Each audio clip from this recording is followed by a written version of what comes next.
Welcome to episode 9 of the Rebel Army podcast. This week we get a look behind the scenes with Mick, the kitman at the club, plus we look back on a successful derby win.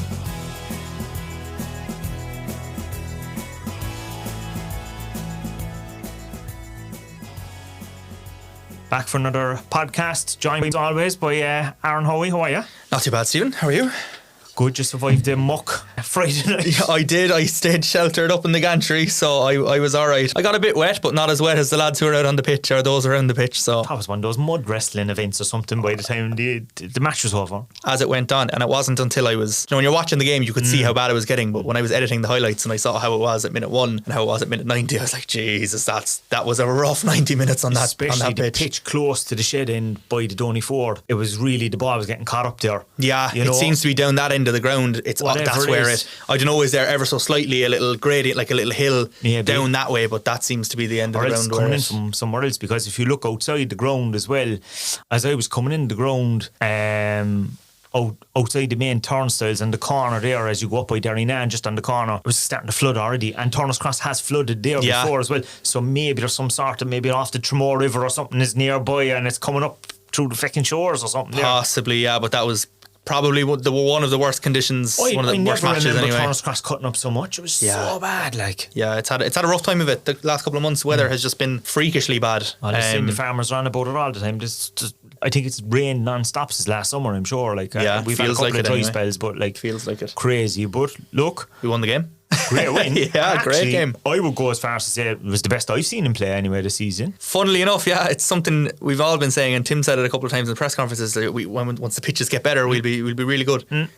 It was probably the worst pitches cut up, and it was the best we've seen us. Don't remind you of like watching those old films of like Georgie Best or something like that, you know, like in the 60s. The old rewind games on Sky Sports maybe or something. Cork Hibs and Celtic, but there was not many videos of them. But like it was kind of like the pitches were awful, but the football was good, and there was bits of that. Like Jack was loving it. He was playing around there with the ball in the middle of the pitch, like just having a great time in the mud. Like, it was, and the state of the clothes, the state of the jerseys afterwards. Poor Mick had a rough weekend.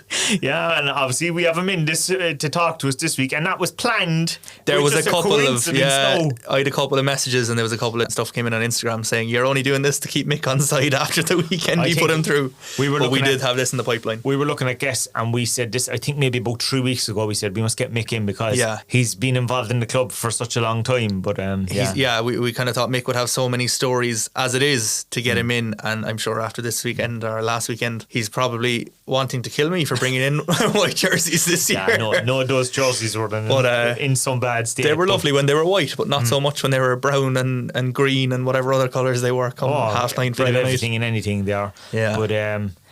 But great finishes. And there could have been more actually. There could have been. There were some good saves, and the ball held up a couple of times too. Like Nathan Wood nearly scored with his first touch when he came on well, and that was blocked. I think someone else followed up, and that was saved as well. But we could have had 4 or 5, maybe even more, easily, which would have been great. But 3 goals, 3 points, and still top of the league. So that was a successful Friday at the office. Yeah, and our lead stretched as well over the weekend, didn't it? Did it go to 2? Did Finn Harps draw? And they did. They were playing early. They had the early kick-off against was it UCD they played? They played at 5 o'clock, which was unusual. Yeah, and they were 1-0 up for a lot of the game, and it ended 1-1. I think we're top of the table, all right. I think it's 3 points in it, and I think we're 7 ahead of UCD, who are next Friday's opponents. So a win there could push us 10 ahead of them and more ahead of Finn Harps.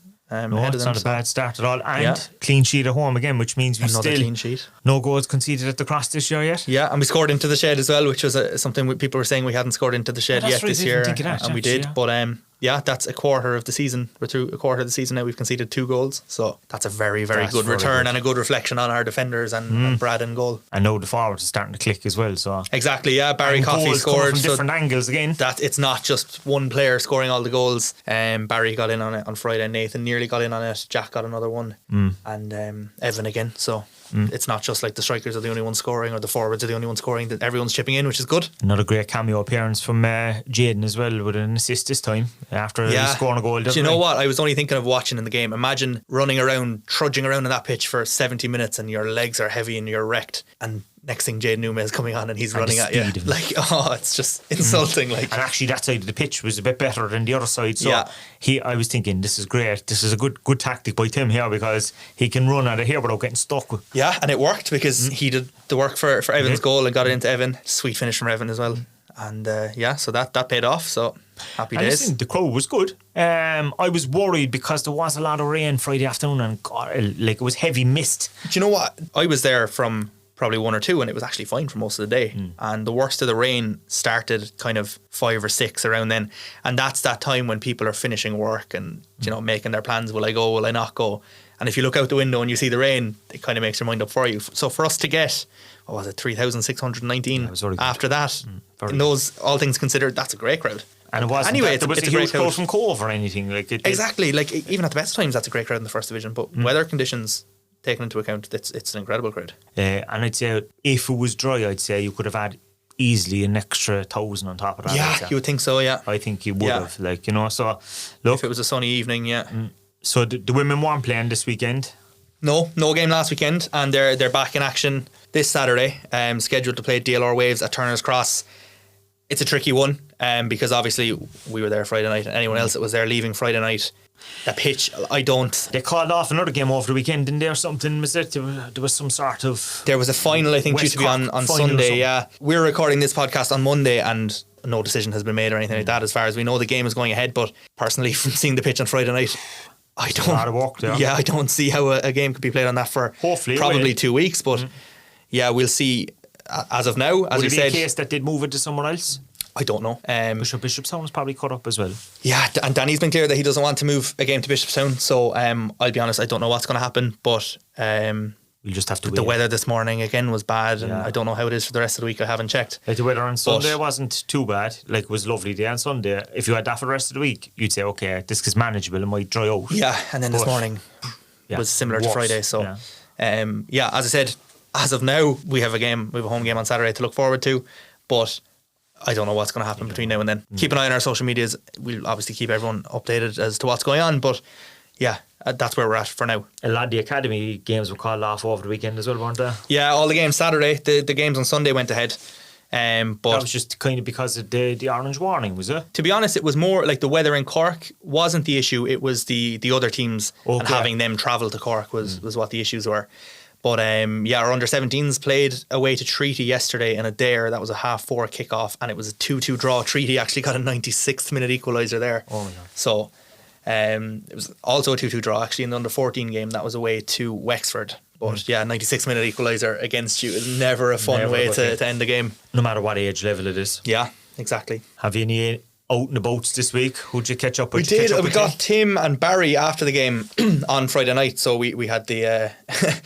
Barry had time for a shower, but we didn't have Tim came in sopping from the rain. But we got the two of those after the game. So Barry spoke to the media first, and this is what he had to say after that one. Yeah, probably a long time overdue. So it felt nice to get that monkey off the back. And good performance. Conditions obviously far from ideal, but as I said, it ends a positive, I suppose, week, getting a good performance like that. So we're delighted. Two kind of similar goals, really. Goal 1 and goal 2. Barry out wide there. That's what you want from a winger, to get those kind of crosses, isn't it? Yeah, definitely. It's something that I suppose this week we've worked on.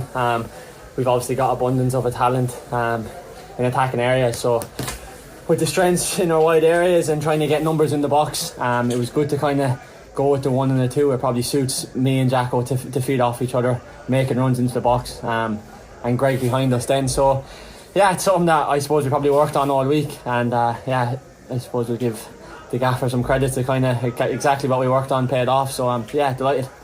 Yeah, I think the main thing for Barry there was he was obviously disappointed a couple of weeks ago. He picked up that red card and missed a few games, so he would have wanted a goal before now, but for him to get a goal on Friday night then... Good, he's off to the mark now. Exactly, in front of the shed as well, especially. Got that, as he said, monkey off his back now, and he got a goal on the board, and he'll be hoping for many more going forward. But just after that, we had Tim waiting in the wings, and he stepped in, and he was much more happy with that than he was with performance in Wexford on Monday, for example. But this is what he had to say. Listen, I'm happy with the result. Is the most important thing. The quarter of the season done now. We're sitting top of the league. So pleased. Been absolutely delighted with the players from day one in pre-season. And now we're quarter way in. We're first round of fixtures done, and listen, I'm absolutely thrilled with how the players are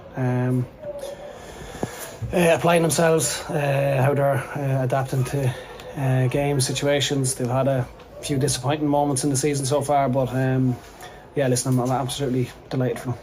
Yeah, how tough was it out there with the conditions for the players tonight? Listen, it's two teams playing the same pitch, so it's irrelevant of what the conditions are. It's freaky, the weather that we've had this year, so everywhere's the same throughout the country, and it's not easy, but again, listen, the fact that the game got through it tonight, credit to the ground staff and that as well for getting the game on, and listen, it's a good result for us. We got 3 goals tonight. We kept another clean sheet, which is massive for us, and I think we probably could have, not been a bit harsh here on Cobh, but I think we probably could have had 2 or 3 others. We had all worried when you were 2-0 up that the referee was going to blow it up. Well, we can't control that, so it is what it is. We have to look after ourselves, and we had a good first half again. And what the pleasing thing was, Monday we had a good first half in Wexford, and we had a pretty poor second half, and we spoke about it during the week, and we wanted to see the reaction from Monday night, and we got that tonight in the second half. I thought we were very good as well. We controlled the game, and we still carried that threat as well going forward, and Evan got his goal then to make it 3-0, and that was good. Yeah, you can hear it from Tim there. He's delighted. Yeah, a quarter of the season through, 3 points ahead. As you said, we'll go even as well. Like only 2 goals conceded. Yeah, I think I'd say that gives them confidence now for the rest of the season. I mean, the team is still only getting into gears, I'd say. That's the thing. Like you're watching us on a Friday night, and we're playing well. We're getting goals. You still feel that they're nearly not 100% gelled, and they can do more, which is encouraging, because if things are going well before that happens, then the only way is up again from where we are. But just going back to the game on Friday, because I don't want it to seem like we're avoiding it or ignoring it. There was an issue with the stream at the start. So basically we got in early, we tested everything, and everything was perfect, working fine. And it got to about 7:44 as the teams were coming out, and the internet in Turner's Cross just flatlined. And it just went. It was completely working beforehand, and it dropped just before the game. Probably through the rain or the wind or something. Yeah, I don't know. But a couple of minutes in, we got it sorted. But yeah, there was tweets and stuff coming in, and because it was the first couple of minutes of the game when the goals happened again, so very frustrating that we missed the goals. But look, we've been in touch with our internet provider. We don't know what happened. The equipment itself was fine. Everything was tested. That worked. Later on in the game, all right, there was 1 or 2 issues with as the rain went on and got worse throughout the evening. It was coming in. Rory's commentary notes were soaked. My laptop was getting soaked. It's because of where we are. The windows are open, so it kind of blows in. So, to be honest, an awful game, an awful condition to play a match in, awful to stream in a match as well. But yeah, the main issue was the internet at the start. No idea why it dropped. It's been fine the first couple of games. Very frustrating for us, but we got it fixed as soon as we could, and it was fine for the rest of the game. So yeah, again, they're looking into what caused it or why it dropped, but very frustrating for us and very frustrating for everyone that watched the game. But we did get the goals up shortly after the game, so if you missed them in the stream, you at least got to see them afterwards. You can get to see them. Yeah. And all the goals from the season so far, they're all up on everything's available, yeah. And as I said, that was the first issue with the stream this season anyway, and last season as far as I can remember. That has been an issue on our end. So things like this with technology, unfortunately, it does happen. Yeah, and it's, trust me, I know it's frustrating for people watching it. It's much more frustrating for us. We're running around like maniacs in there trying to get it up and running. But yeah, just very unfortunate that it happened. It's whenever something seems to go wrong, it seems to be when there's a goal scored, which is doubly frustrating. But yeah, did I see we apologise for that. At the front or something as well? We did, yeah. We had a couple of changes on match night. So when you walk into Turner's Cross now, the first thing you're going to see is actually the new club shop location. So there's now a new hut across from the main entry turnstile where you'll see that. Because you used to always be down to the right before when you exactly. That club shop unit is actually now gone from Turner's Cross. That's been moved out, and there's a new food offering down there. I didn't get to try it myself, but I saw queues down there. It looked quite popular. Baked potatoes or something. Baked potatoes, I think it is. Yeah. Now, as I said, I didn't try it myself, but they'll have to drop some in the next time, and we can do a live food review. We put in a good word there. Show, test the food at the Cross. Exactly. Yeah, we can put in a good word there, and we'll have a new segment. Yeah, we can actually. You know what? We'll do a live segment from the Cross, trying out the food options. Clonakilty were back as well actually last Friday. They'd missed the first few games, and I saw that popular at halftime. Massive queue there at halftime as well. That's always a popular one, as you said. But hopefully, it was a nice treat for people who kind of had been missing it the previous few games. Well, they loved the ice cream last season. Are they still there? They're still there. I actually got a 99 myself a couple of weeks ago. Yeah, freezing cold. I think it was raining, and I got a 99 as well. But sure, look, leave the ice cream off in the rain. There's no wrong time for a 99. But look, it's part of, I suppose, going to a match as well. It's kind of the old chips and curry, or getting a burger or getting a hot dog or whatever. Like it's part of the experience. Exactly. You don't need to just show up, sit down and watch the match. Get yourself even a cup of tea, a cup of coffee or something. Yeah. So hopefully people enjoyed that last Friday, and we'll continue to. I think the baked potato crowd, Best Spuddies, I think they were called. Best Buddies. Will be there for all games going forward. So. Well, I'd say people enjoyed that more than I'd say our next guest did with washing afterwards. I can only imagine the dirt. I'm dreading what he's going to say. Controversial figure at the club. Yeah. Well, I think we better bring in Mick Ring, the kitman at the club. He's been the kitman now for about 11 or 12 years. He's been around a while, yeah. He won't appreciate that, me making him sound like an old man now, but I'm sure he'll have plenty of stories for us to tell. He will. I'll go hide in the corner here now before he starts giving out about the jerseys, and we'll get Mick in. Especially that white one. Yeah. Anyway, we better bring him in. Welcome to the podcast, Mick. Thanks, Stephen. I think when people go on podcasts, they kind of say thanks for having me, but I reckon you should be thanking me. I say, you must be badly stuck here asking me, like. Or that's my wife reckons anyway. Listen, it's a coincidence because we had planned to bring you in for a few weeks, and it just happens that we pick you at a right time where you've had a lot of work to do over the weekend. Oh my God. Yeah. Must have been the muckiest ever, was it? It was the worst ever, yeah. And like the kit being white really didn't help. Like, if it was any bit darker, it'd be fine. But white is just, it was tough. I saw the transformation you did from Jack's kit from literally looked brown to white again. It was brown, and the socks were black somehow. They're all grand. They're after coming out the other side of it. So what's the secret? Like what are you using? Is it Daz or Postel or what? There was actually probably for one of the first times ever. There was a lot of elbow grease on Friday night. I was there till after midnight Friday. I hand washed everything first, and soaked it. And why are you doing that then? Why? Where? In Bishopstown, the training ground. Or did you take her back out to Bishopstown? Yeah. I got straight after. Straight after, yeah. I won't bore you with too much. Like the thing with when white kit particularly gets stained, like if the stain's dry and you're done, like so you need to get it washed fairly quickly. But it's all ready to go for Friday again. All white. Even my brother lives out in Portugal. Like he's no interest in football, but even he was like, "What's the story of that white kit? How did that happen?" And he says, "Can you not just throw it out and get more?" And I was like, "Do you know what? I could, but I'm so stubborn. I want to get it out myself, like just pure, belligerent, like." Has to, yeah. Listen, that's I suppose that's part of the game as well, like It is a bit, yeah. It is a bit, yeah. They have to have it right, like so. So take me back, Mick. What was your first involvement with the club? I suppose I don't remember a time in my life where Cork City wasn't a huge part of it. Always a supporter. Always since I was born in 83, club was formed in 84 and I was always there. I suppose it probably goes back to, there used to be a Garda station in Shandon Street and my dad was stationed there. Okay. And at the time he'd been involved with representative schoolboy sides and stuff like that.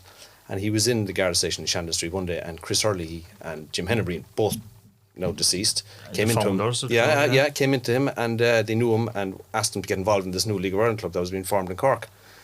So it kind of went from there. He was involved from the early days. So subsequently, I was always there as well. So you were dragged along even as a small child? Yeah. So as I say, I don't remember a time where there wasn't Cork City in my life. But it was very different in the 80s. Well, presumably, I don't remember it. What's your earliest memory? I would have to say it's the early 90s. It could be the late 80s. You know what? Because it's always been there, it's a bit of a blur. I don't remember my first Cork City game. It's not like I was... I'm a bit the same myself, yeah. I wasn't brought to my first Cork City game at 8 years of age. I remember the first time I went to Anfield. I don't remember my first time at Turner's Cross because there's just, It always seemed to happen. It was just there, But I'm guessing when you went, it was probably just the shed and 3 embankments. That's what it was, yeah. Because I remember exactly myself sitting up or standing up in some grass mount where the Donny Ford is known. Yeah, there was a bit of a mound, like the St. Anne's end was just grass, and so was the Derry City roadside. There's the transformation in that stadium in the last 30 years has been incredible. I saw a picture online recently. It was a contrast between now and then, and only for the houses. Actually, a couple of houses on the Derry City Road, you wouldn't know it's the same stadium. No, the work that has been done. Totally different. That stadium is incredible. It kind of looks, I suppose, back then it was more like what you see in Munster Senior League now, even AUL maybe. It probably is, and do you know what? No disrespect to some of those grounds because there's some Munster Senior League grounds out there absolutely fabulous. We're close to Lakewood here, fabulous setup. Blarney United, who I played, fabulous setup. There's the junior clubs around Cork have fantastic facilities. So, as you got older, I'd imagine you started kind of going into the shed and stuff like that as a teenager. And do you know what? I never actually. People say you're in the shed. Someone was on to me. Anthony Fennelly was on to me recently about. I can't remember. He was. Oh, that was you a few years ago. And I said I actually never went into the shed that much. I used to actually stand on the very front of it by the wall there. I was never actually in the middle of it too much. But yeah, I would have spent. I used to kind of watch matches. I used to go from either, depending which end we're playing into, you know, kind of move around. Yeah, move around. Like, yeah, some people still do that. Actually, yeah, they do. Yeah, you would notice that. You'd notice that, especially in the second half. There'd be a bigger crowd in the St. Anne's End or something. Especially if they're playing into the shed in the first half, you'd always see a crowd moving. You would. St. Anne's End would be way more packed the second half or something like. So yeah, that's kind of what I did. Yeah, moved around.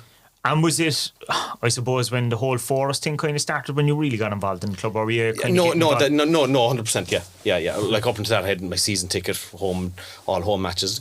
Some away matches wouldn't have made, you know, obviously work, school, and all that at that time. Yeah, it would have been under the Forest thing that I'd probably really got involved. And I suppose that first season in 2010, you know, I think back to 2008, 2009, we used to have those Forest meetings inside the Telecom Club, inside in Prez, when no one knew what was going on. And, yeah, it was kind of in 2010 when Forest, I suppose, at the drop of a hat, had to take over the running of the thing, that everyone kind of put the shoulder to the wheel and got involved and helped any way they could. Like some people might be too young to remember, even, like, you know, I know we have a lot of young listeners, but back then, like, the club literally was gone. It was gone. Like, I remember distinctly going to Derry in July 2009, and there was the High Court was on the next day. I remember driving back from Dublin, and Rory O'Hagan came on Red FM saying Cork City was wound up, was gone, was effective, was to be wound up, and that's nearly 15 years ago. So a lot of people won't remember that. Like, won't remember that. So was there a couple of you at that time, or, like, in terms of, was there like a bigger committee in Forest kind of get going?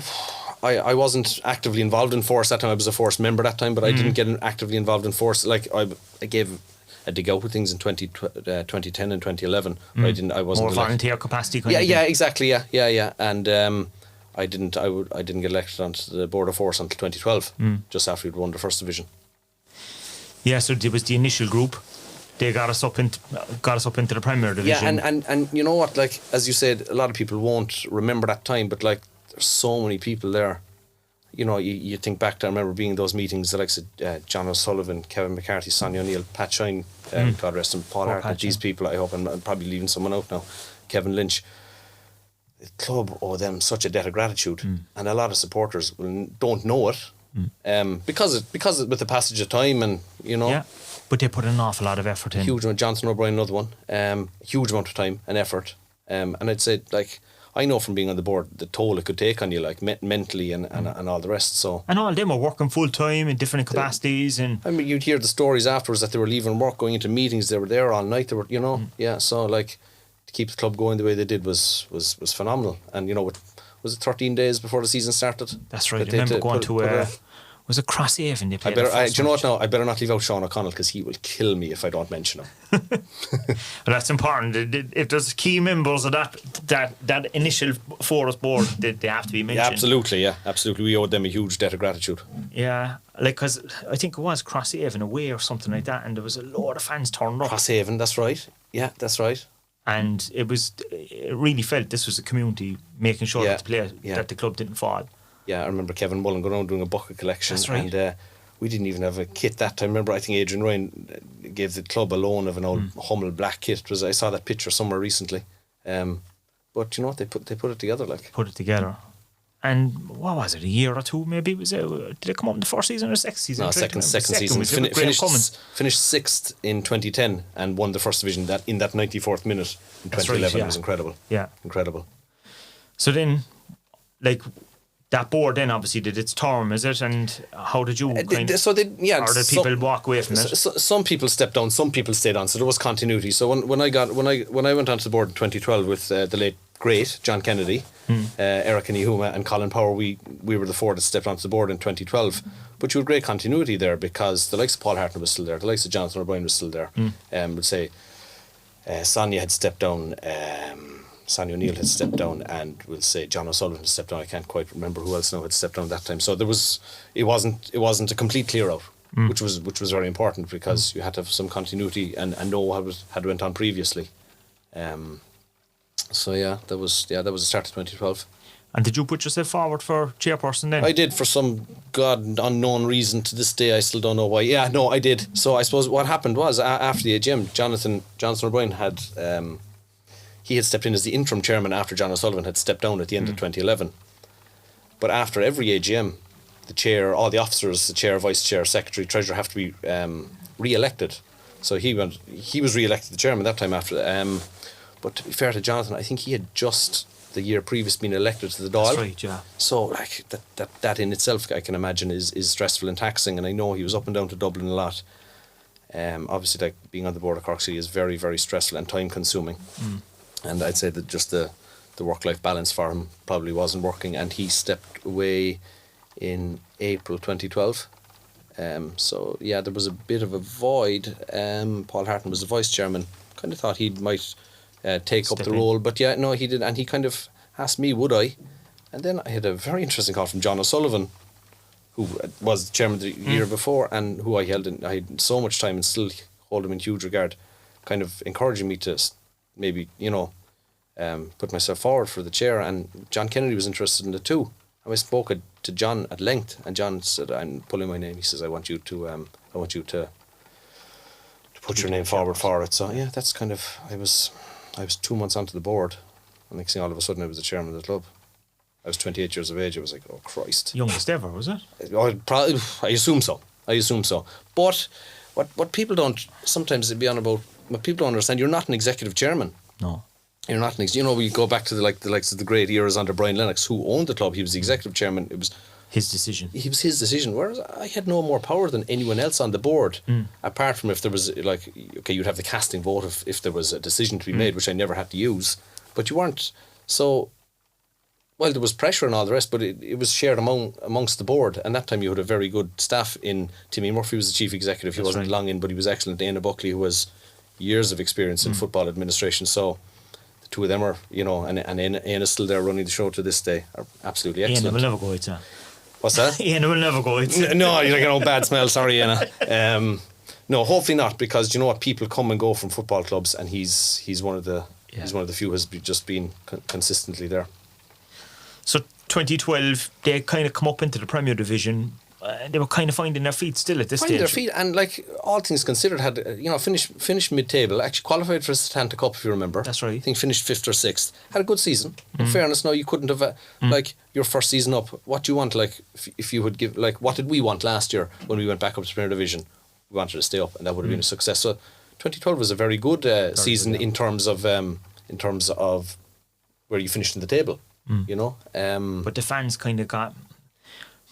Did they get I suppose, bored with the style of football maybe or something? Or there was definitely rumblings around Tommy at the time, wasn't there? There was, and probably in 2012, I thought unfairly, because while results were mixed, we were still getting good results. We finished mid-table, but there was rumblings. The crowds did drop off. It's remarkable, because we were a mid-table Premier Division team, and certainly in 2013, we were getting crowds there of 1,500. That's right, I remember. I don't know.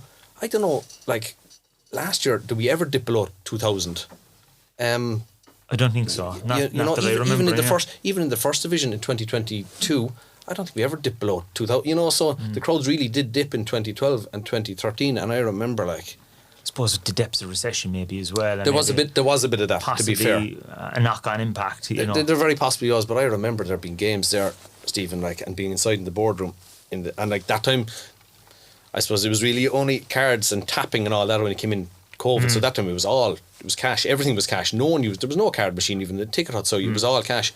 And I remember counting cash in the cash room, ticket sales. There wasn't enough money after being brought in to get to pay the wages the following week. For fuck's sake, again. Yeah, we go again. But, and Timmy Murphy has to take a lot of credit here. Every week, and 2012 and 2013, the club made losses, but every single week, the wages were paid on time, and given what the club had experienced a few years previously, and you think that's a given, you pay the wages, of course you do, but the way League of Ireland football was, you frequently hear of these news stories where wages aren't paid. So constantly. In fairness to Timmy, he found a way to pay the wages every single week. Because he obviously had a budget at the start of that season, and you know you were looking for so many people to come through the gates, because that's at the end of the day that's where all the money comes from. That's where sponsorship is a portion, obviously. It is. It's a big portion of it, but like, yeah, you're you know, the bread and butter. Like, to be honest with you, like, and I remember when I came onto the board that time. So the budget, so the financial year that time actually started very strangely at the start of December. So basically the financial year was December 2011 to the end of November 2012. Okay. So by the time I came on the board, that budget was done, and I remember looking at it in a few financial meetings and thinking, "Fuck me, I'm not sure this is, you know." And the budget for 2013, which I did sign off on, it didn't go that well because results didn't go that well, and gates did drop away off. And it was full-time football, it was full-time football. And I remember by the end of 2013, myself and Timmy Murphy talking about it, saying, is this sustainable? Is full-time football sustainable? Because we lost 6 figures at the end of 2013. And John Coughlin went into 2014 with not a big budget. Like, he overachieved. So people never understand how much he overachieved in that season. He went into that with a minuscule budget. Amazing, like. Yeah, because we were really trying to balance the books. And that year, like, only for that year being so successful on the pitch, which brought the books way up and probably wiped out the debts of the previous year. Crowds flock back when you're successful too, don't they? Massively. I remember once saying, we were talking about how to get more crowds in, and we're bringing in a club promotion officer. And I remember Stephen O'Callaghan, who was on the board at the time, saying, he says, there's one thing that'll bring crowds in the gate, he says, and it's results. And he's right. Nothing else would bring in crowds like results. Simple as that. So obviously then, like, you're there then and you're seeing the success. Are you kind of saying, oh, we can take a risk now and start investing more, or how does that work then? Oh yeah, like, after everything the club have been through, do you really want to speculate, to accumulate that much? You really need to be careful, like, you know. And is that a danger with a fan-owned club as well at times, in that you can kind of get carried away with success as well? You probably can, because I think, like, obviously supporters are more emotional than you know. So someone might just come in cold investing or something. But yeah, you need to try just keep the head and stay balanced, which I think we did, because obviously 2014 was a huge success, and 2015, you know, the books were quite good as well. There was a cup final and everything. There was now 20. I was gone off the board by 2015. But I had signed off in the budget for that year, the previous year, but so the years that followed were. But John really started building his team then around that 2015, started bringing in good players. Massively, and then, like, if you need to remember too that at the end of 2015 he had some huge choices to make, because I suppose that was our second year in a row being runner up to Dundalk. We lost the cup final to them. There was a lot. He moved on a lot of players that year and really rebuilt at the end of 2015. You know, he had a lot of decisions to make, and you know, you can't. Well, it's grand having loyalty and all the rest, but like, there was a lot of players were moved on at the end of 2015. Great servants to the club, like. Plus football, there's no room for sentiment. Like, he made some tough choices, but like, he brought in some fantastic players for 2016 was probably my favourite year of all. Of all. Yeah, of all, definitely. So what, you had 2 years or 3 years of being chairperson? 2. So yeah, I was the chairman basically more or less for 2012 and 2013. 2013 was particularly tough. That was the year, like, obviously we moved on Tommy Dunn, which was horrific. And did you have to? No, I didn't make the decision, because, as I say, I wasn't an executive chairman, so it was a board decision. And who informs him then? Me. Like, what's that like? That was awful. It was awful. And just to, like, bring him to the office, meet him for a coffee somewhere? Yeah, I met him. We played up in Thomond Park. Remember Limerick played in Thomond Park in 2013. That's right, yeah. And we met, the decision had been made, and we met him that night when he came back. And on reflection, it mightn't have been the best thing to do, because the bus got back to Bishopstown. And I was there. John Kennedy was there. The players copped we were there. The lights were on the place, 12 o'clock at night. They probably knew what was going on. So we brought him into the office and just went through it with him. Very, very tough. And that, because his family had moved to Cork and everything, they had to settle down. Tommy, and he'd bought a house here and everything. That's right. And actually, only I had helped him. I remember I had helped him collect tiles for the house a couple of months previous, and so I was. We were friendly, not to the point where it compromised our professional relationship, but I was would have been, you know what I mean, working relationship with him. But the board made a decision, and I remember being asked at the time why, and the decision that any board, you can always stand over the decision if you say it was what we felt was in the best interests of Cork City, and that was the decision the board made at the time. And look, at that. Did you make the decision on the day, or was it? No, like, it was the previous board meeting. Some that if a result goes against us, then we inform them, or how does that? No, work? I did the result. I don't think the result was. The result wasn't going. Like you can't be that flippy floppy that you can do it on one result. This is probably building a while now, without telling you how people voted. Not everyone. Like I didn't think it was the right time. Okay. No, look. Subsequently, with the success we had afterwards, maybe I was wrong, and that's But the decision was made. I was the chairman of the board, and I had to carry out the board's wishes, and that was, you know what I mean. And I suppose with so many people on the board, you kind of can't wait around too long either, because rumours get out there, or somebody slips a comment somewhere. Very easily, and there was always like you get that in football. You get leaks here and there, and it's very, very frustrating. But yeah, you can't. You're right. You can't leave it because people will know. And I remember like that night. So yeah, I remember Tommy left Bishopstown. Timmy Murphy arrived out. We had to ring in a Buckley to do press releases for the next day, and it was on the way home. He had to come back and meet us. And we had Stuart Ashton lined up to take over, and Stuart, to be fair, was very, very kind of loyal, decent kind of a man. Stuart wouldn't talk about like it had been mooted to him in the days running up to it by someone else on the board, and he wouldn't discuss it because he was like, no, that's someone else's job. I'm not talking about someone else's job. But someone had went to him, and we had someone on the board lined up to go to him. Alan Mooney went to him and said, look, Stuart, this is happening tonight. We need to know if you'll take it. So Stuart said, look, I will. So he said he'd take it. So we said, look, we'll be in touch tonight. So we started drafting the press releases and all the rest. And next thing we said, we better ring Stuart. We need to talk to him just to box off a few things. Do you think we could get on to Stuart? Nah, Stuart wasn't answering his phone. Oh, God. This was a Friday night around 12:30. Couldn't get on to him. He's like, where does he live? So Alan Mooney had an idea where he lived. So we went looking anyway. We eventually found his house because I knew he had the same car as me. I said, that's his car to me.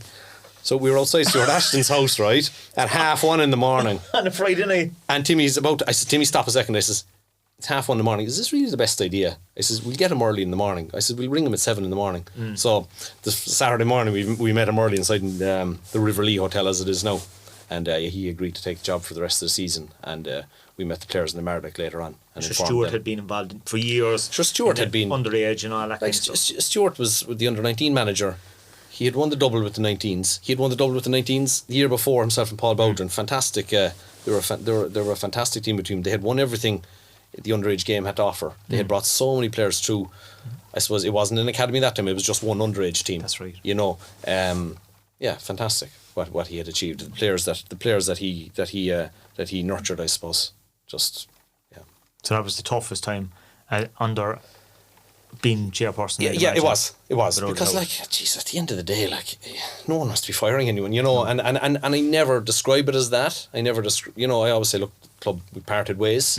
But yeah, it was the business of football as well. It's the business of football, yeah, and you have to get on with it, like, you have to get on with it, and you need to put emotion to one side, really, But even that whole period, that must have been a great period for your family as well, kind of seeing that, your dad was involved in the early days of the club, and now 30 years on, kind of. I suppose it was probably the first second generation board member as such, like, yeah, I suppose it was. I never really thought of it that way. Nice legacy thing for the club. It probably is, yeah. No, if my young fella tries to get involved at board level, I'll listen to this, don't. Stay away from it. Don't, as you're here and start to fall out and everything, like.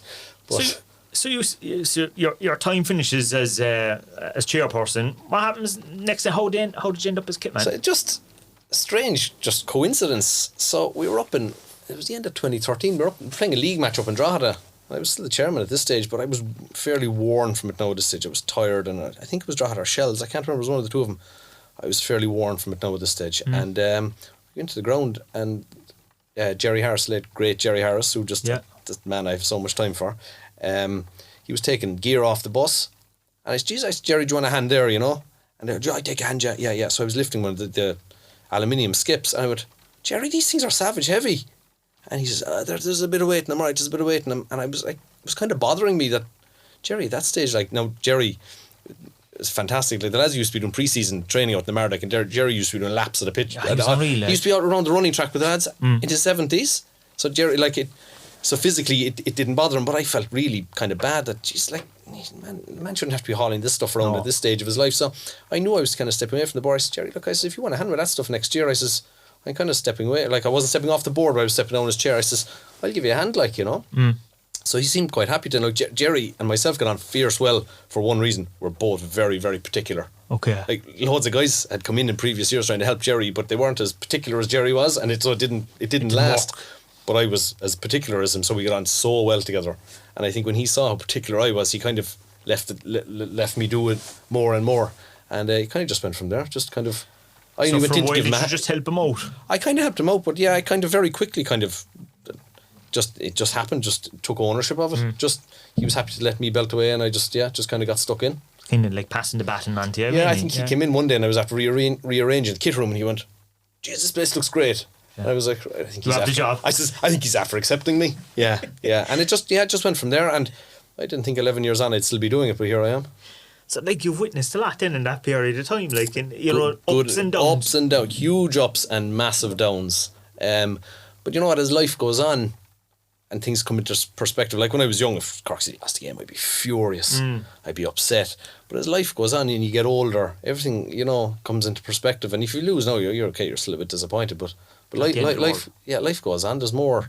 You've already witnessed them bouncing back a few times. I have, and circles. Football comes around in circles, and I mean, look at Dundalk at the moment, like, and I see Stephen O'Donnell's after he left go this morning. Like, a couple of years ago, it was us and Dundalk ruling the league, and now we're, you know, they're in a very bad place. Now hopefully we're on the way back up, but you know, it just comes around in circles, doesn't it? Always, yeah. Like, I was listening to an LOI podcast yesterday. I think was it Barry Murphy or someone was on it, or Brian Murphy, one of those goalkeepers, and he was on about the time we went up to Tala and beat them 5-0 in the cup. You know, and I think that was 2015. So, and Rovers on their knees that time. There was banners for Bradley out and all that. They wanted him out. Like, I can't remember. Was maybe it wasn't Stephen Bradley that time. Might have been Pat Fenlon.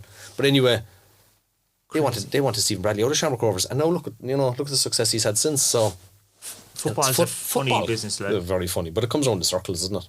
You know. But like when you went in there, like, I mean, God, you got to witness 4 cup finals in a row. 4 cup finals in a row, yeah. 15 to 18, yeah. Like, that was unbelievable. Yeah, 1-16-7. It was incredible. I remember being there in 2015, setting up the dressing room, this massive dressing room, all the bells and whistles. And I remember looking around and saying, will I ever be in here again? And I never did I think I was going to be in there 4 years in a row. Incredible. God, I'd love a trip back there now. Like. Yeah, you kind of take it for granted then, I'd say, after a while. Second or third time. Probably the 4th year, I was kind of like, oh yeah, here we go again. You know, it became used to it, like, which, yeah, God, I'd love to go back there. It was kind of strange that the two teams kept playing each other in the final every year. It was, yeah. It probably, I think everyone was, I won't say everyone was sick of it towards the end, but generally, I think the rest of the league must general public, the rest of the league were probably sick of it, you know, probably wanted a shake up in it, like, you know. And like from those times, like, what are the standout moments then? Like you know, what do you remember from like? Are you in there then when the likes of John or, you know, Tim nowadays, or are you there when they're giving their team talks? Yeah. You're kind of sitting in the background, kind of. Yeah, laughing sometimes, depending. I'm there the whole time. Yeah, because someone's always going to be looking for something. But my role is, like, you know, it's very important when you're in a dressing room to know your role. My role is to be seen and not heard. I don't have to say anything. I don't need to say, you know, just know your place. Like, I've seen people come down the years with notions about themselves, and you're like, shut up, that's not your job. Like, so I'm just there in the background if a fella needs something. That's what I'm there for. It's important the players are going out, like, to give them. My job is to give them everything they need to perform at a certain level, you know, and the same for the coaches. Give them everything they need to perform at a certain level, and that's. So yeah, I'm just in there. Listen, I'll be flicking through the programme. I won't be, you know. Have you ever witnessed kind of like where they come in at half time, it's a disaster of a first half, and whatever is said, you just know from the buzz in the dressing room that things are going to change? Yes, have you seen kind of any moments like that over the years? I have seen certain players respond differently to other players. Okay. Like, certain players will respond, like, and a good manager will know how to get the best out of you and the best out of me in 2 hugely different approaches, you know, that kind of way. You might have to shout at one and kind of give the other a whole kind of thing. Some fellas need an arm around the shoulder. You'll see it, whereas other fellas need a good fucking. And every fella's different, and I suppose that's life. That's life. That's personalities. And I think any good manager I ever saw was able to get the best out of every fella that was in there. Like, you know? And who were the big characters in the dressing room over the years? Like, if I don't mention him and I miss him dearly from the dressing room, is Mark McNulty. Yeah. Great. Like, a great character, a great laugh, but massive presence about him too. And you know, people had a lot of respect for him because of, I suppose, what he'd achieved Been there so long as well. There so long. The likes of Alan Bennett, huge presence. Benno didn't have to say anything. It was just him being there, just his presence. You know, Dan Murray, you know, these guys just... Leaders, and achieved so much in the game. Possibly great for the younger players coming through when you see people like that in the dressing room who've been there, done that, bought the t-shirt kind of thing. It has to be. It has to be. Even now, when you look at the likes of having Greg Bolger, like, how good is it for young players to work alongside someone like him? You know, how good is it? You know, even I remember players coming in like, and you know, and sometimes if a player came in for the first time up from the 19s, I might put him next to one of the. I won't put all the kids together because they might be a bit giddy and stuff. I remember a few times kids come in and I might put him next to Colin Healy. I put him next to Johnny Dunleavy and say, "Come on, just talk." You know, like imagine coming in for the first time and sitting next to a Colin Healy in the dressing room or a Greg Bolger. Fantastic, just incredible experiences. So you in control of who sits where? Yes. I hold all the power. I used to like the lads. I said, lads, if you're not being nice to me, I won't put you on the team sheet because I fill out the team sheet too. So you set up before they go in. Yeah. It's set up well before they arrive. So take me through it. Like obviously you have to prepare before the match. Somehow get like is all the gear in Bishopstown. Then you have to go out and get it and bring it to Torrance Cross. Essentially, it's in Bishopstown at the moment. It's actually I finished there yesterday evening. Everything's ready for Friday, so I'll throw it in the van tomorrow. Pack it up tomorrow. I like to arrive maybe a couple of hours before the players and set up. It's probably an hour. There's actually probably about an hour in setting up properly, like, you know. And are you doing it by yourself or have you help? Mainly by myself. My young fella was going to matches with me there for a while, but I think Fortnite has taken over his interests. He's fed up of it. Yeah, he's fed up of it for now anyway. They go through phases. Yeah, I think all the losing last year, I said, he came in 2022 with me, like, and we were winning hand over fist, like scoring loads of goals. In 2023, we couldn't win an argument, like, and he was And have you one or two kits for everybody? Like, how does that work? Just one. One, and there's no. What happens if a jersey rips or something? During a match? Yeah. What you have is you have to have a shirt called a blood sub shirt. Okay. So actually, Cathal O'Sullivan had to wear one recently. I do. I remember it. Yeah. So you have to have a shirt with just the number, no name in it. Because you're not allowed blood on your shirt, like. Okay. So if someone comes in at half time with blood or whatever, you have to give them the spare shirt. But obviously, if someone's shirt rips, I just replace it during the week. It's no big deal. But yeah, like ideally, everyone should have two shirts, and we did for a long time. Then I suppose we had a bit of turmoil in 2019 in terms of budgets and stuff, so all the budgets were cut way back for 2020, so every fellow was back to having one shirt. You got used to it then? Yeah, you kind of got used to it. Yeah, I would like to go back to the stage where, of course, every fellow should have two shirts, because some fellas used to like to change at half time and stuff. But we'll get there. And of course, the away kit and the third kit hardly get used, really, do they? Well, funny enough, would you believe I actually wanted to use the away kit on Friday night? Oh, yeah? Because I could see the boys were soaked. I went down to the Fort Official. I said, "Do you mind if we change to our away kit at half time?" Because I had it in the van, like, and we haven't worn it yet. He says, "Yeah, I'll talk to the ref, but it shouldn't be a problem." So I said, "Of course, it's quite dark." So I found Ken Hennessy, the Cobh kitman. I said, "Ken, do you have your away kit with you?" "No, that's the end of that, so." But I would have let, they could have worn it. Has that happened before? Well, yeah. Or a team change to a different kit? Yeah, we've done it a few times, yeah. Have you? Yeah, we did. Yeah, I remember doing it a few times, yeah. There's no rule against it or anything? No, once there's no clashes, there's no issue. Ultimately, it's up to the referee, but, like, no, there's no issue with it. Once there's no. Yeah, because that would be an interesting one. I don't think I've ever observed it myself, like, but that would be... There's definitely been occasions we've worn our home kit, our away kit at home. Yeah, even either changed at half time, or I remember definitely doing it in 2014. I'd say we were green, white, green, and we came out in the second half in white, green, white. I'd say it might have been Bows at home or Shamrock Rovers. I can't remember. Was it Rovers? I think it might have been. I think was that gold kit, wasn't it? They had that gold kit. I think we won 3-0. Yeah. And that, do you know what? That was one of those games of 2014 where I went, do you know what? Do you remember 2014? We started really well under John, and everyone was no, flashing the pan. Cork City won't last. One of my favourite games of all time, and people probably won't remember this, we were up in Tala in 2014, our first trip to Tala in 2014, and we beat them 2-0. And that was the night I went to myself, no, this team's going to challenge. I remember the dress from that night. It was an incredible atmosphere, because like we went to Tala, you know, Shamrock Rovers were meant to dominate the league for years after the Europa League in 2011 and all this nonsense, and we went up and we stuffed them that night up there, and I went, you know, no, this team has something, we're going to go all the way. Actually, like, we were within half an hour winning the league that year, like up in Oriel Park. Crazy, like. Yeah. What did it feel like in the dressing room, like when you went down after the success, like take the first relegation a few years back, like after winning the double, being in 4 cup finals in a row, like what was that like? Do you know what? So the night we got relegated in 2020, we were up in Sligo and we lost. Remember, Kid Elliott missed a penalty early on. I was like, oh God, this is going to be a long night. But Finn Harps were due to play later that night in Dalymount. So I was driving down the van. Erica was with me. And we had LOI TV commentary playing through the speakers in the van. I think Harps won 2-0. I remember that. And we were officially relegated that night. So I actually wasn't in the dressing room when we were relegated that night because Harps played later on. That's right, forgot about that, yeah. But what really stuck, that it was the following season, our first game away to Cabinteely. We drew 1-1. And it was just the gulf between the professionalism of the Premier Division to the First Division. I remember Cabinteely, like, they hadn't the team sheet filled in properly. They hadn't the right squad numbers on the team sheet, and all that stuff really annoyed me. And I remember we drew 1-1 and I sat back into the van afterwards and I remember, like, I had sat back into that van after winning the double and, like, you know, and I sat back in the same van after drawing 1-1 away to Cabinteely. I was like, what am I doing this? What are we doing in the First Division? Like, it really fucking annoyed me, like. Here we are back in the First Division again.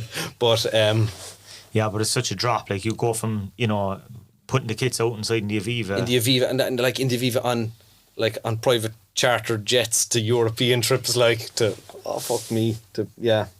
Yeah, I forgot about all that actually, yeah. So obviously that's the challenge itself, getting all the kits across Europe as well. It is, yeah, it is.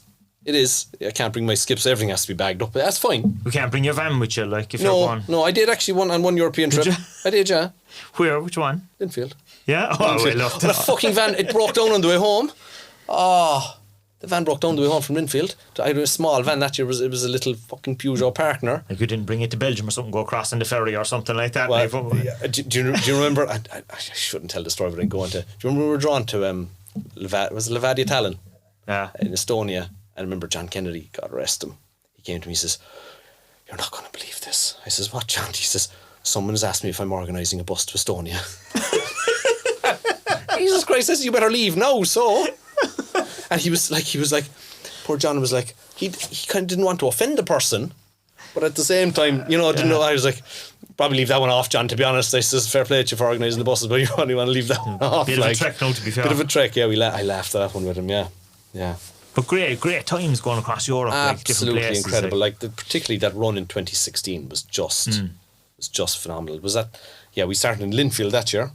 Linfield, and we were eventually knocked out by that fantastic Genk side. They were a good team. They were, like, you look where those players went on to in the Premier League. They did, yeah. I was only listening to the podcast. Am I allowed to mention other podcasts on this? Like, you know, I think it was the Extra Time one, wasn't it? Stephen Beattie did the interview a few weeks ago. Did you hear that? Did you listen to that one? No. But he was on about that Genk side, like the Leon Bailey, Wilfred Ndidi, all these guys. Trossard and stuff. Trossard, yeah. I saw he's at Arsenal. He's at Arsenal now. He scored a hat-trick for Brighton against Liverpool. That's right. In Anfield, I was at that game. Brilliant. Fucking 3-3.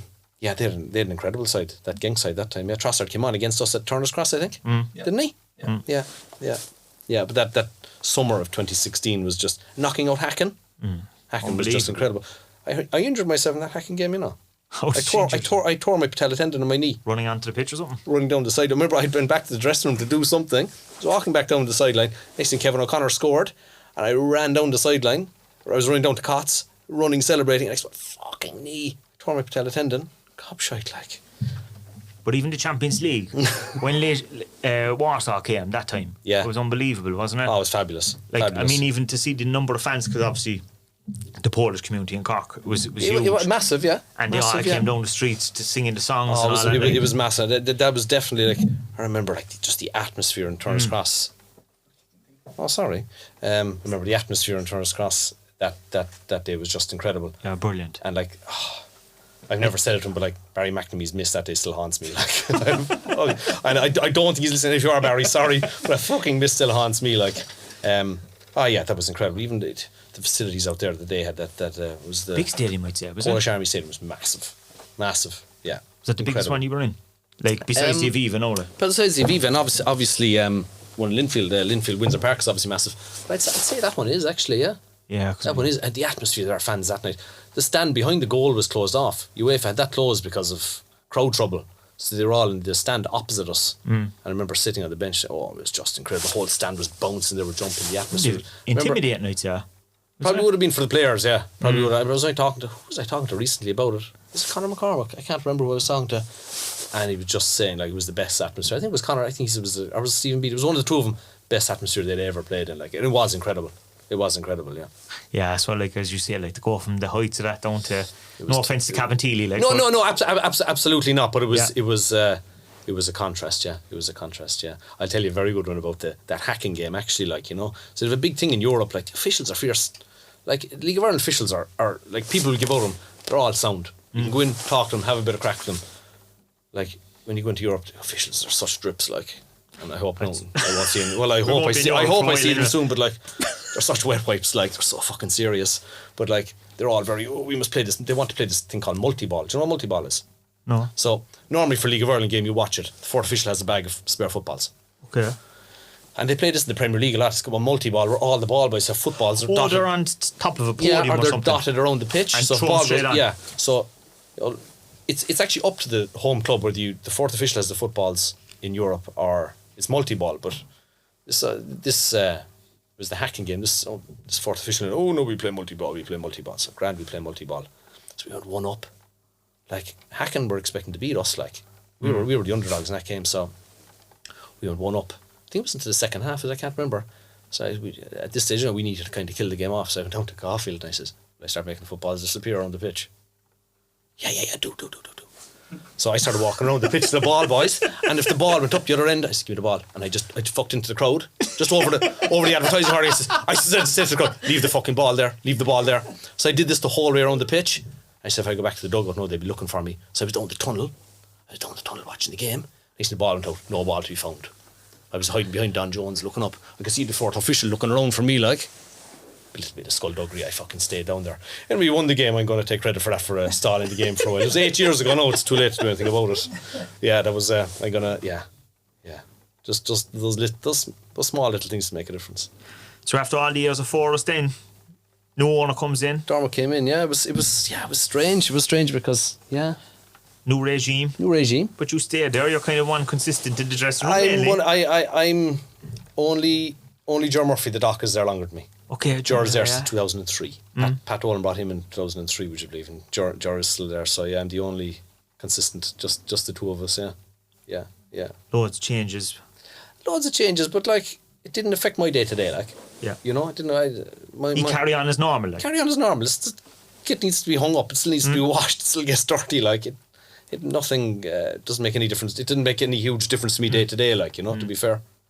So. And like this is only like a part-time job to you? Oh, that's all. Yeah. That's a hobby more than anything else. It's the gospel truth. Yeah.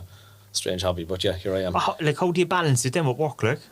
Because the fixtures are all over the place. They're all over the place, yeah. Like, there is games I won't make, like. It's just as simple as there's games this year I will not make because I have to work. I take annual leave here and there. Obviously, balancing the family life is very difficult. And my kids know Bishop's on the inside out, like.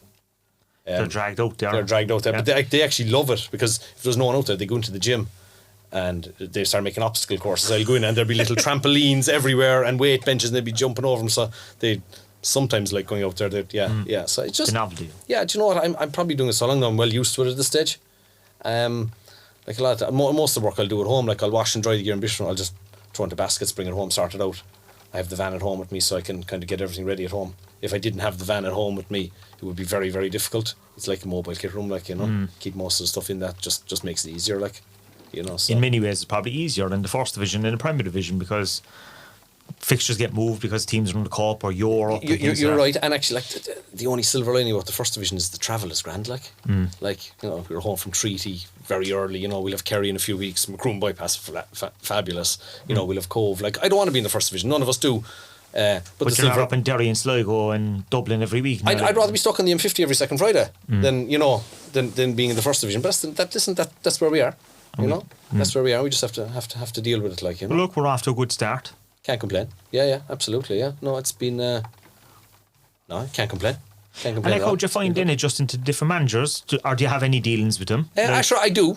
I do, but have they their own kind of routine going on? Or? They all have their own routine. They're all different personalities, but I always got on very well with all of them. Like everyone. You've been through about 4 or 5 at this stage of it, maybe more. Yeah, probably have. Yeah, I know we got through a couple there in after John, like. But, probably have. But no, they're all grand. Like I'm supposed to look. They don't really have to bother me too much, and I don't have to bother them too much. You know, that kind of way. So, no, they've all been good to work with. They all have their own little quirks and their own little bits and pieces, and I could tell you stories about all of them that I mightn't, or I might. No, I've never had. I always got on very well with all of them, and I was always sorry to see any of them go, because you don't see any fella lose their job at the end of the day, like, you know. It's probably the same with players, I suppose. At the end of the season, you know that they're not coming back. Yeah, you do absolutely. But that's the nature of the game. Like there's a turnover every year. Even like we won the Dublin 2017. I think we had a huge clear out, like, which was hard to, which we struggled to recover from, really, because there was players we lost that we never ever replaced us. You know, such good players. Like, how could you replace the likes of, you know, the Kieran Sadlers, these guys? Like, you know, the Sads did stay for 2018, but it was really at the 2018 there was a huge clear out. I suppose Kevin Shawnee went, and then Stephen Dooley and stuff. There was a few went under at the same time. There was the Dools. Yeah, he left the end of 2017, didn't he? Went back to Coleraine.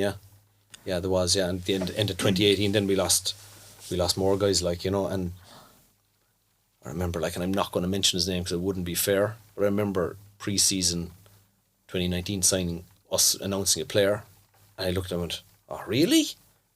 Given the previous pre-seasons we'd been bringing in the likes of Conor McCormack, the Greg Bulgers, the Barry McNamees, there was one player we signed in 2019 and I went, really? I said, like, if we want a challenge, I'm not going to mention his name because it wouldn't be fair. I remember thinking, no, if that's the kind of player we're going signing, I says, we're going to be in trouble here. You kind of had an idea. Yeah, that was 2019, and sure, like, it didn't go that well, obviously. No, that season was a bit of a disaster. It was a disaster, yeah. We had a very big squad. I know, because I give out squad numbers, and I had no gear left by the end of March, I'd say. It's just, look, it's football, isn't it? Football. You know, just football, you know.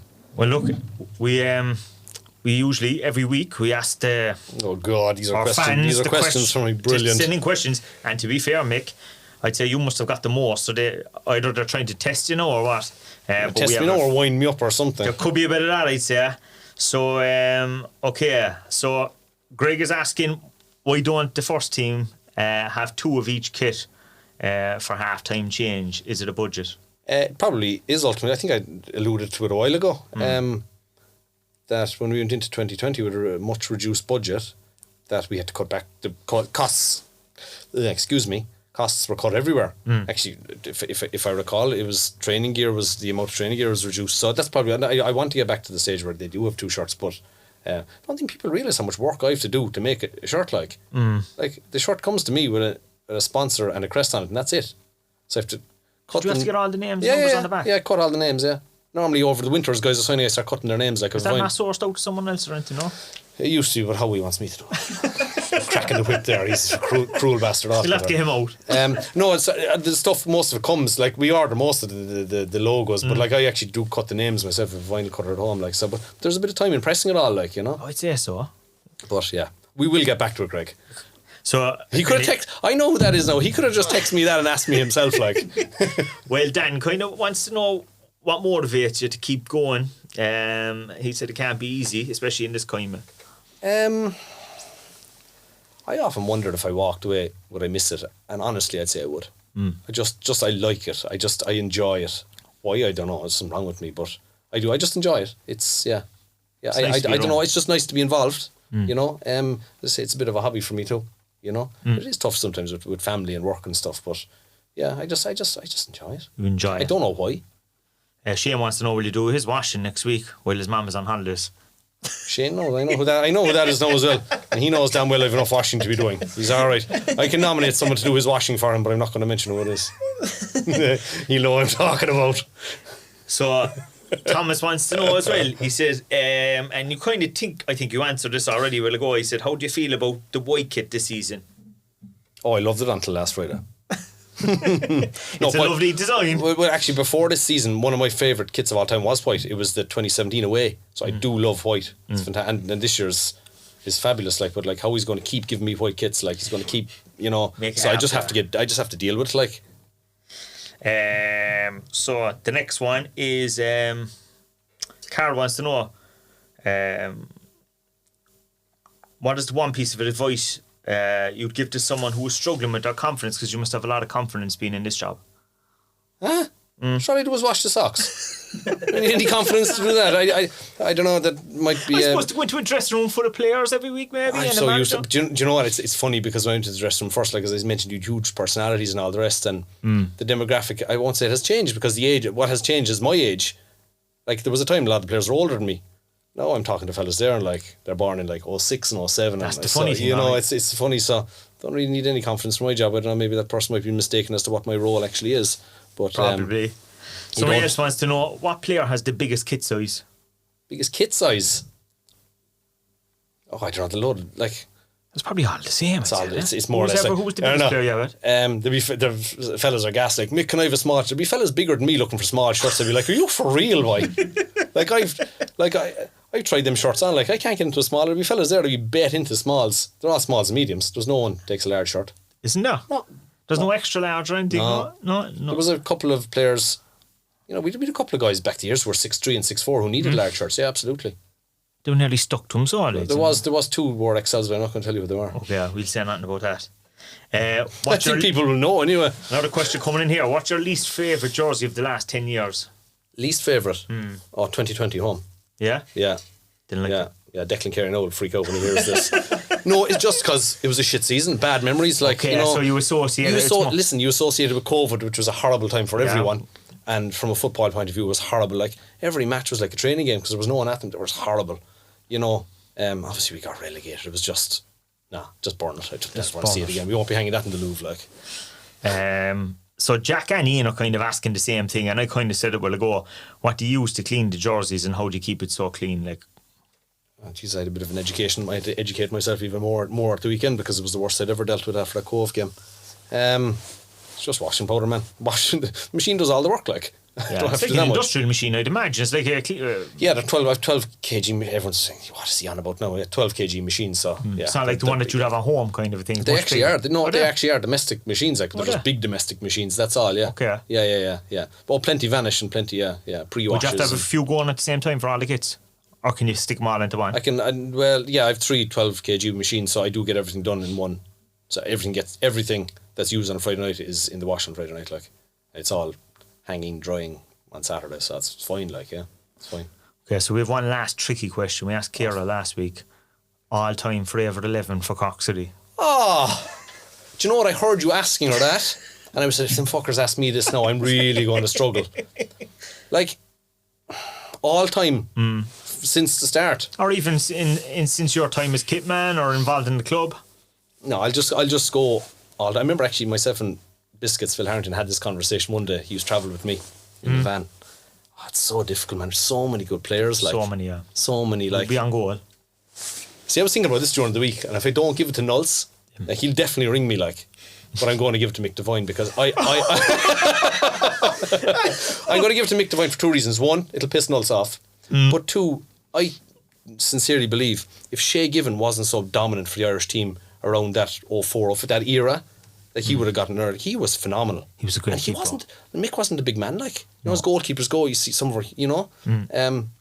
He wasn't a big man. He was there for that fantastic European run in 04, that league winning team in 05. Yeah. So sorry, Nulls, he was a great keeper. He was, to be fair, like, you know. Was your right back? Oh my God. Or your 2 full backs anyway. I'm going to give right back to Huggy. Yeah. Great servant, just so consistent, and the fucker, I played 5-a-side with him about 4 weeks ago, and he's still class. He definitely nutmegged me once, and I tried to get past him about 20 times. I think I got past him once. Like, he was so good. He was a bit like the Dennis Irwin, wasn't he? He was so consistent. He never got a bad game out of Huggy, like. Never. Really and truly, you never did. Left back, Kevin O'Connor was very good. He's very good, yeah. He was really good. Especially that 2016 season. He was brilliant. Yeah, bombing on, and, you know, scored some good goals, important goals for us. You know, even set pieces, like, you know, free kicks. Yeah. So be fierce careful here, because you let someone out, like, in the 2 centre back positions. No, this is a tricky one. Jesus Christ! Like, how great ones over the years. How do you let out Decky Daly? How do you let out Dan Murray? How do you let out Alan Bennett? How do you even like so Ryan Delaney was brilliant for us, you know. So many good players. My God, even like Bonesy was only. Owen O'Connell was only in for a short while. He was brilliant. Great, remember he came in from Celtic. That's right. Centre halves. I'm sorry, I didn't think of this more now, to be honest, because that's a tough one, man.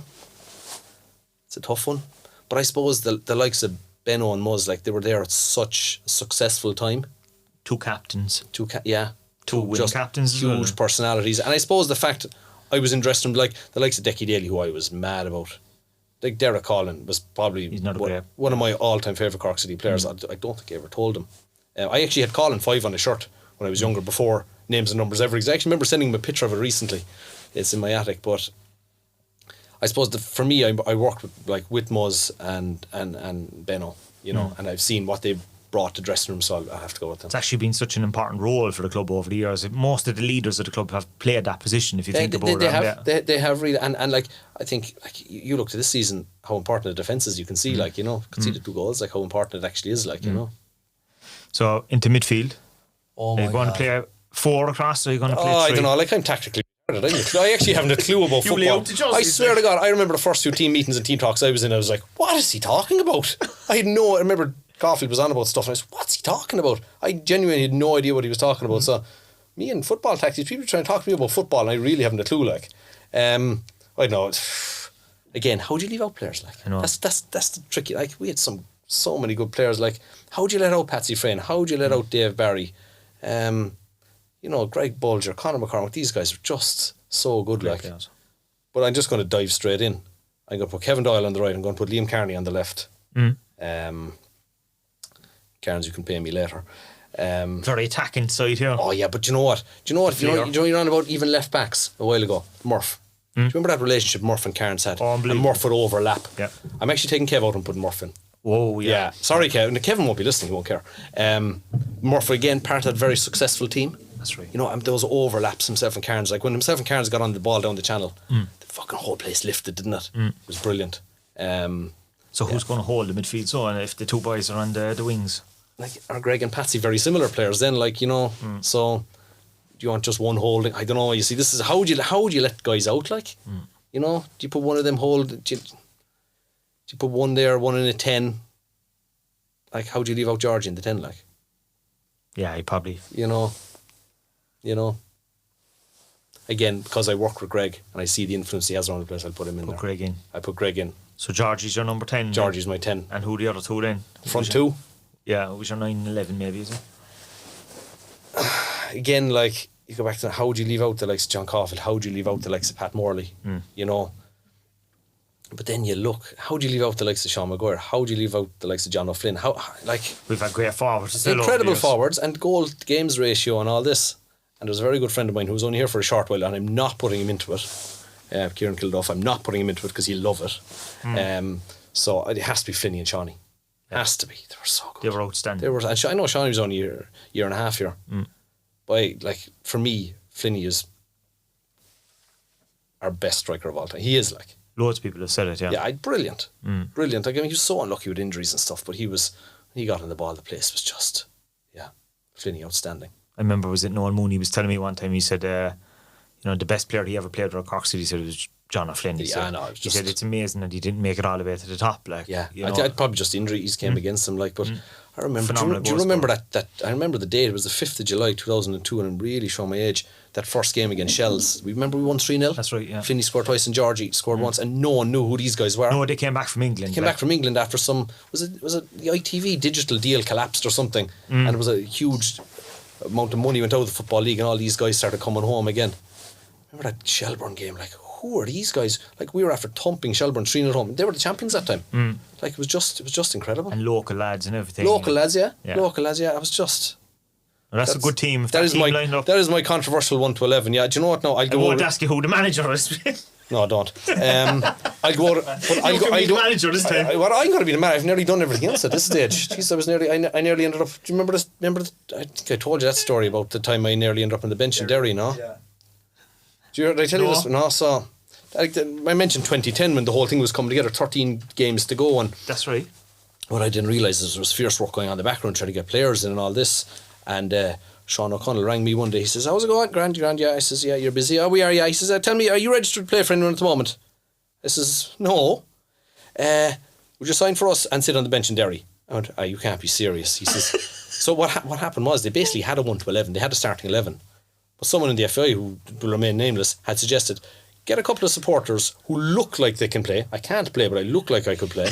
and just sit them on the bench and just fill out the bench with them. And I was like, oh my God. I said, look, I'll do it if you want. Now, typical.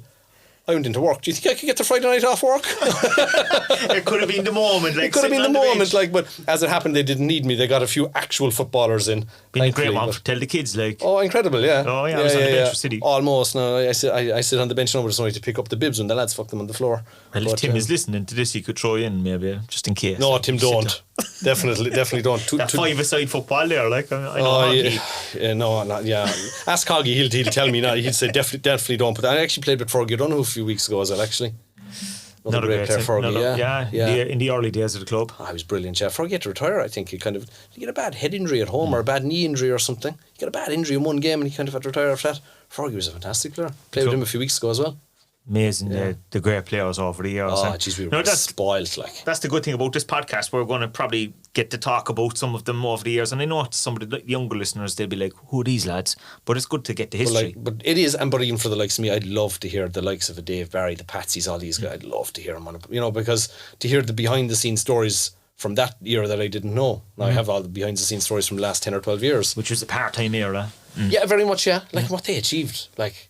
We always go back to the Bayern Munich game, like Davy Barry out doing plumbing jobs and then scoring against Bayern Munich. Incredible, like fixing a tab one day. That's it, like against World Cup winners. Yeah, what those guys achieved, like playing part time was just phenomenal, like really was. Not a club, 40 years, but phenomenal history. Yeah, fantastic. Yeah, for such a young club, like for such a young club, like three league titles for a club this in the city the size of Cork should be better, like I suppose. And do you know what really sticks with me a small bit is like 40 years, like, and we've had our ups and downs financially, like, and we still don't, like, the only thing the club own is a kitman, like, and that really annoys me.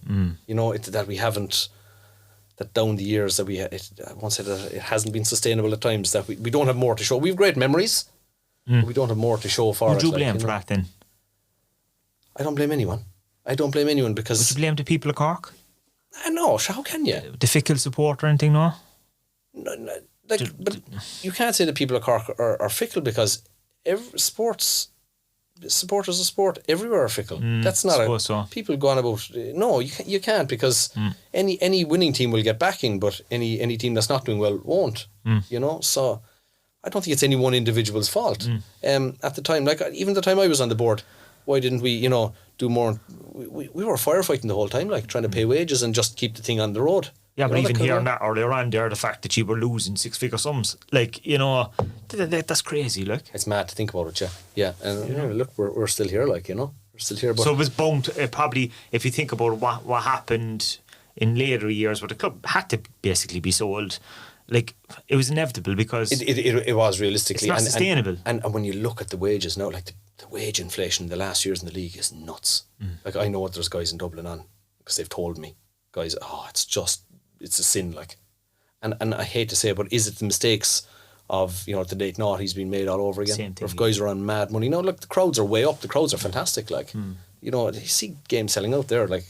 Yeah. Like, up to a few years ago, I never remember League of Ireland games selling out. They're selling out the whole. It's fantastic, but the wage inflation is nuts, like. So. But there is clubs out there with good facilities, but it's there's not enough of them out there with good facilities. So that'd be your one kind of wish over the next kind of couple of years, or to get something that we own ourselves. You're on a long-term lease, solid base, like, solid base. It's kind of just a home. Yeah, a home, exactly. Even like, if it was a training pitch or something or whatever to start with. And listen, Road and Bishopstown, and we have been for a long time, it's fantastic, but it's still not, and McCarthy's are very good to us, the developers who own it, but like, it's still not ours, like, is it? So, yeah. So it's the long term. Yeah, you'd like to think so, wouldn't you? As it should be for all clubs, but geez, like we're very lucky with the stadium that we play in. Turner's Cross is fantastic, like, probably one of the best in the country. It is, of course, the League World, anyway. It is, of course, yeah. It is, of course, absolutely, yeah. And but it's like, you go to other places there, I'm telling you, the dress rooms I have to try get into and set stuff up, and it is just a nightmare, like. Just a nightmare. You just it's no bigger than, some of them are no bigger than this room. I know people listening can't see the size of this room. It's fairly small. I saw Stephen. There are dress rooms that we've actually togged out in the hotel because they're that small. Crazy. Oh, it's nuts. Yeah. So people go on and on about facilities, but something needs to happen. It does. There's potentially an industry in this country if there's a bit of investment in, even from government level and stuff like that as well. A buy-in, yeah, and I think the last 2 years where the crowds have gone and the interest has really peaked in the league, that it shows there is, and they've done there it is before. an appetite for it. They've done it with horse racing and the dog racing and all that, where they've invested in big money and continue to do so. And they got a return on investment off it. I think the same could happen with League of Ireland. There's enough fixtures in a year as well.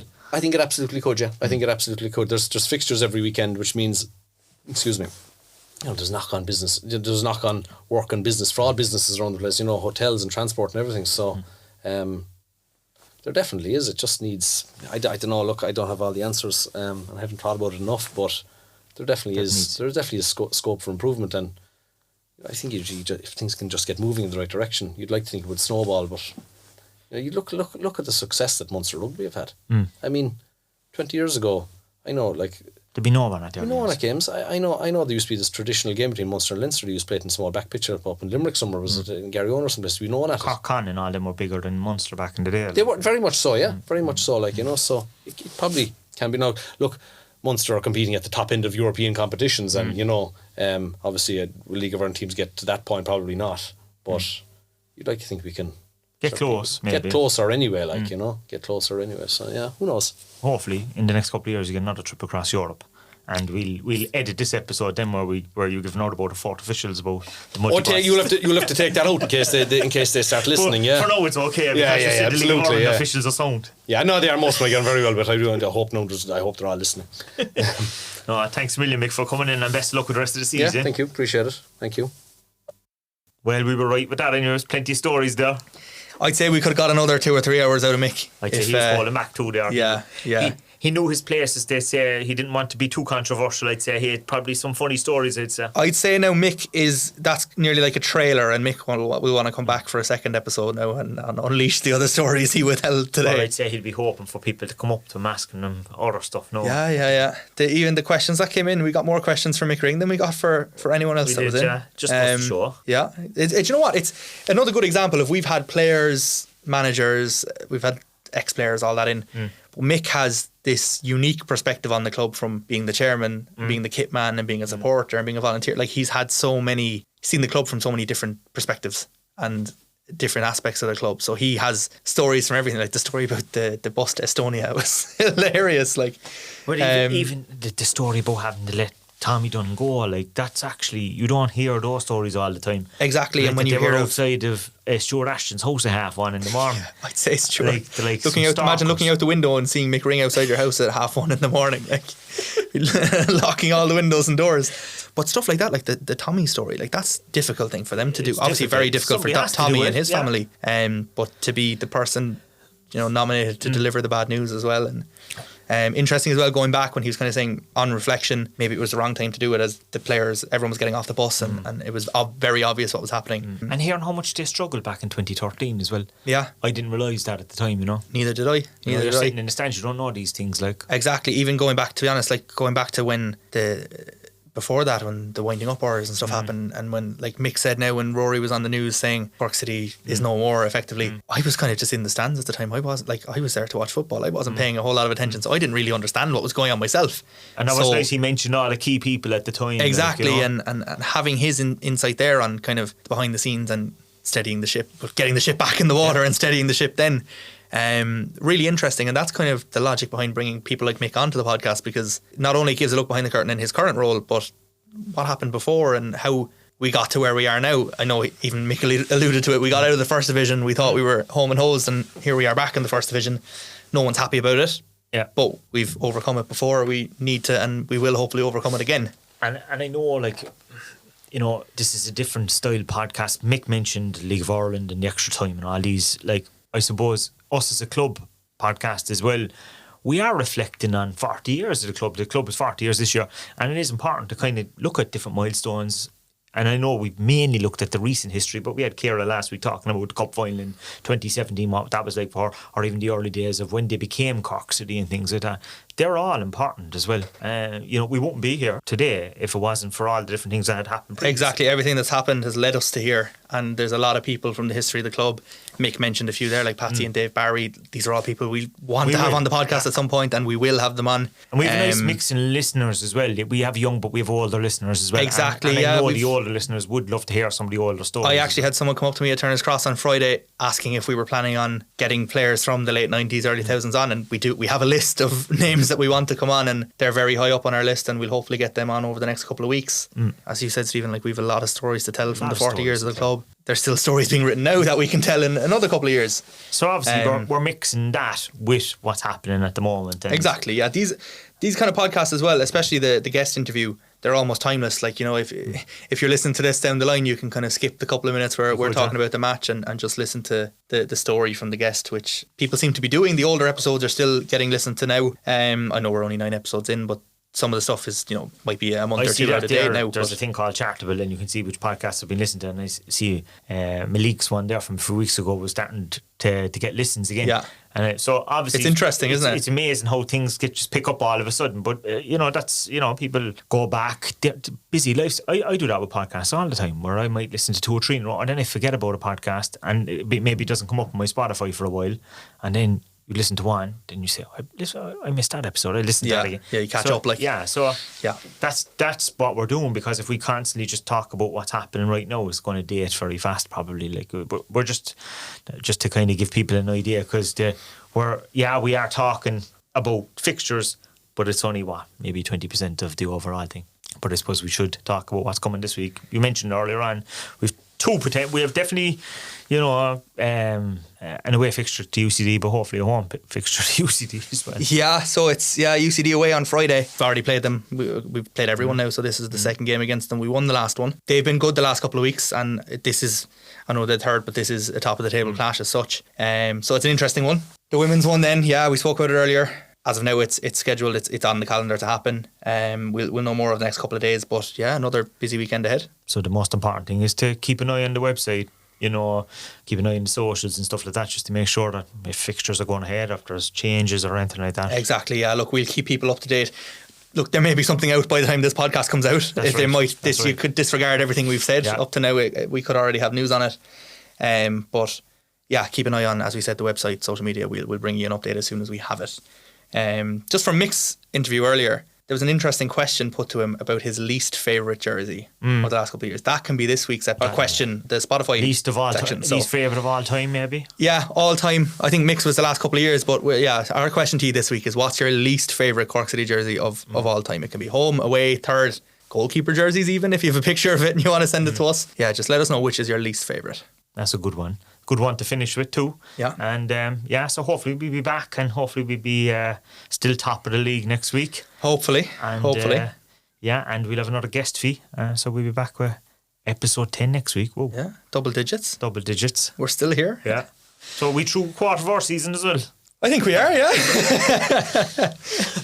So we'll see how it goes. So talk to you next week. We'll see you next week, and as always, a huge thanks to our charity partners here at the Crown Centre for the use of the podcast facilities. And if you haven't already, make sure you're following us on Spotify, leave us a rating, leave us your feedback if you enjoyed the episode or if you didn't, and we'll see you next week.